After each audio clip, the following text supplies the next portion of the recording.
नमस्कार, आप देख रहे हैं द न्यूज इंडिया 24। मैं आपके साथ रोहन सोनकर। आज हम बात करेंगे सरयू नदी के बारे में, उसके उद्गम स्थान के बारे में, सरयू नदी के उत्पन्न होने की कथा के बारे में। तो आप लोग यह वीडियो पूरा जरूर देखिएगा। सरयू नदी के उद्गम स्थान को सरमून कहा जाता है, जो कि उत्तराखंड के बागेश्वर में स्थित है। जिसके बाद यह शेरा घाट से होते हुए पंचेश्वर में काली नदी से मिलती है, जिसके बाद उत्तर प्रदेश के घाघरा से मिलती है। यहाँ से फिर से यह सरयू नदी के नाम से जाना जाता है। फिर यहाँ से नदी अयोध्या की ओर बढ़ती है।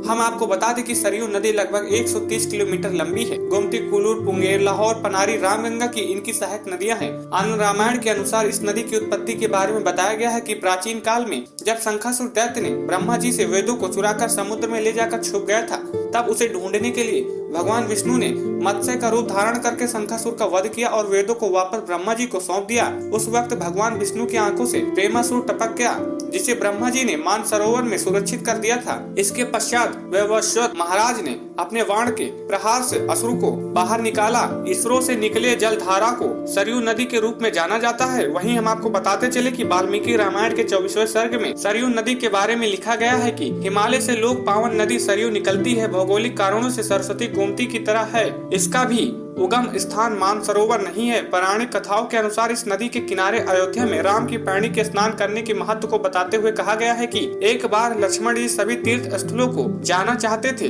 तब प्रभु श्री राम इस पौड़ी की स्थापना करते हुए कहा था कि संध्या के समय तीर्थ यहाँ से स्नान करेंगे, अतः इस वक्त में जो भी स्नान करेगा उसे सभी तीर्थ में स्नान करने के बराबर ही पुण्य की प्राप्ति होगी। वहीं हम आपको बता दें कि इतनी पवित्रता के बाद भी सरयू नदी के जल को पूजने में प्रयोग क्यों नहीं किया जाता है? इसका कारण रामायण के उत्तरकांड में इस नदी का श्रापित होना बताया गया है कि भगवान राम ने इस नदी में जल समाधि ले ली थी, जिस कारण भगवान शिव ने क्रोध में आकर सरयू को श्राप दे दिया था। जो भी इस नदी से आस्वन करेगा या इस नदी में स्नान करेगा वह पाप का भागीदार होगा। अतः इस नदी में कोई भी स्नान नहीं करेगा। जिसके बाद सरयू नदी ने शिव जी से प्रार्थना की थी।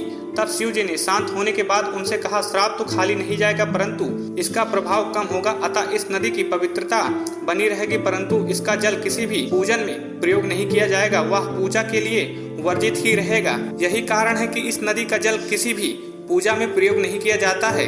ऐसे ही ऐतिहासिक न्यूज के लिए सब्सक्राइब करें द न्यूज इंडिया 24 और ज्यादा से ज्यादा लाइक करें और शेयर करें।